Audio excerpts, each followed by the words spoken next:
ঘৰটো গোটেই লণ্ডভণ্ড কৰি দিলে ভোগপুৰত 20 বছৰ হৈছে প্ৰায় মই এই ঘৰখন মানে দেউতাৰ ঘৰ নহয় মানে দেউতাৰ পৰা আহি মই নিজে এখন ঘৰ বনাইছিলোঁ কিন্তু 20 বছৰত কেতিয়াও এনেকুৱা পৰিস্থিতি হোৱা নাই লোহাৰ গেট আৰু দুখন এই কাঠৰ দৰ্জাত লক চিষ্টেম আছে ভাঙি মোৰ বেডৰুমটোত সোমাই লণ্ডভণ্ড কৰা ভিডিঅ' মই পাইছোঁ কিন্তু কি নিছে কি নাই নিয়া এতিয়া মই গ'লেহে গম পাম কাৰণ তাত যিখিনি মানুহ আহি পেলাই মোৰ ওচৰ চুবুৰীয়া আহি পেলাই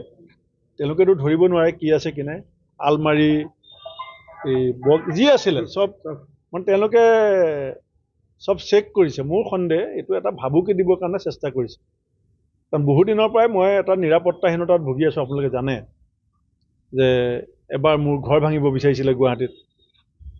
মোৰ পৰিবাৰৰ ওপৰতো লৈও মন্ত্ৰীয়ে প্ৰেছ মিট কৰে কিবা এটা চলি আছে ৰাইজে দেখি আছে 20 বছৰত কোনো এনেকুৱা গছপাত এটাও লৰচৰ হোৱা নাই মই মিছা কথা ক'লে ভুল হ'ব চৰকাৰ আহি আছে গৈ আছে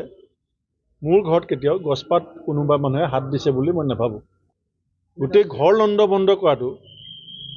চুৰি এটা বেলেগ বস্তু এইটোতো এটা ষড়যন্ত্ৰ যে কেনেকৈ প্ৰতিৰোধ কৰিব পাৰি বিৰোধী কণ্ঠ এইটো চলিছে নহয় এইটো পুলিচে সাধাৰণ চুৰি কেছ সজাব বিচাৰিলে ভুল হ'ব